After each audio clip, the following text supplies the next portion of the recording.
All right, good morning and happy holidays. This is the Fantasy Sports Boss with a Saturday wrap up. If you're new to the channel, of course, where have you been all season? But hit the subscribe button and the notification button so you're made aware of any new videos that are posted. Very frustrating day, I'm sure, for a lot of people in fantasy football yesterday, myself included. And this is why fantasy football like drives you to drink and just sucks sometimes. So I needed a defense this week. Had Miami. I've been writing Miami all season. They've been great, but they're playing the Cowboys. So I'm looking at the defenses this week, and the highest rated defense available for me in my one of my leagues, the only league that I played defense was the Cincinnati Bengals. Okay, you know where this is going. Um, and I'm thinking, all right, playing the Pittsburgh Steelers, who struggle to score even 10 points, third string quarterback Mason Rudolph, who's been garbage every time he's played previously. So I thought, okay, this is a good matchup.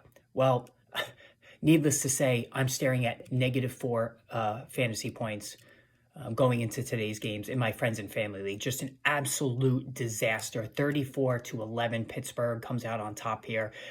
Just stunning. Mason Rudolph, 17-27, 290 yards and 2 touchdowns. He was throwing dimes to George Pickens all day. And if you started George Pickens, who is the epitome of an inconsistent player, 4 catches for 195 yards and 2 touchdowns.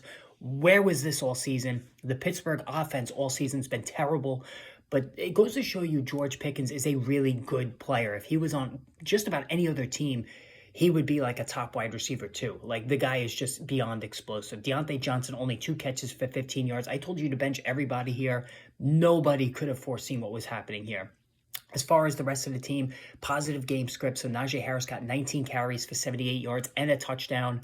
Jalen Warren, 8 carries for 24 yards, 5 catches for 30 in the passing game. So it was a sort of a typical Jalen Warren game. He hit double digits, but not much more beyond there. Jake Browning, major step back. Like, he's been good since ascending to the starting job after Joe Burrow became injured. 28-42, 335 yards, 1 touchdown, 3 interceptions. And the interceptions were killers, and it just set up short fields for the Steelers to score there.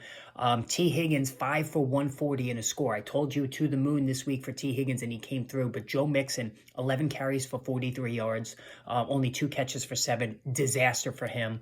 And just, again, if you started the Bengals defense like I did, and now I went from being a favorite in that matchup to now having a 41% chance to win. Just awful. Now, the other side of the ledger, Stefon Diggs owners have to be beside themselves. This is now a month plus of struggling numbers. I put forth the crisis point video last week talking about how bad he's been. The offense has become very run heavy. Diggs is vanishing. Second year in a row, too, down the stretch. He did this down the stretch last year as well. I don't know. It's maybe age. He's not able to maintain, his form throughout the course of a long season now. It was terrible. 5 catches for 29 yards, and he was lucky to get that. He made it into the half with 1 catch for 0 yards. Just pathetic. But Josh Allen, 15-21, 237 and a touchdown through his typical interception. Turns it over once a game there. But 5 carries for 15 yards and 2 scores. All right, so he got into the end zone 3 times. That's all you need to see there. James Cook, 20 carries. I told you he's now the bell cow back. 20 carries for 70 yards. It was annoying seeing Leonard Fournette get some goal line work, but his first game, 5 for 20, not terrible.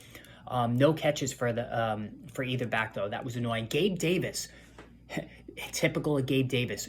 Once a month, once every 4 games, he does this. 4 for 130 and a touchdown. They had no answers for him on the Chargers. So other than Stefon Diggs, it was a productive game for the Bills offense. Easton Stick, I have to tell you, the guy is, he seems like he could play in the NFL. 23-33 for 215, 7 for 25 on the ground. He scored a touchdown. Like, he played mistake-free football. And this is what you can ask. This is what you need to expect, I guess. If you're a backup quarterback and you want to give your team a chance to win, you can't turn it over. And he didn't do that. Austin Eckler, this was encouraging as well. 15 of 65 on the ground, 3 catches for 21 yards out of the backfield, 4.3 per carry. And so interim head coach for Brandon Staley. Staley was talking about getting other guys involved. Well, this was Eckler's show. Isaiah Spiller only 2 carries, Joshua Kelly 1. So this is a good sign if you're still in the running next week in the championship for Austin Eckler. Now we can feel a little bit better about him next week. Josh Palmer 5 for 47. He's a very deep league play at best. Gerald Everett 7 for 42. So there you go there, guys. That's the wrap up. Good luck today. I mean, I'm favored in one league. I'm now not favored in the other.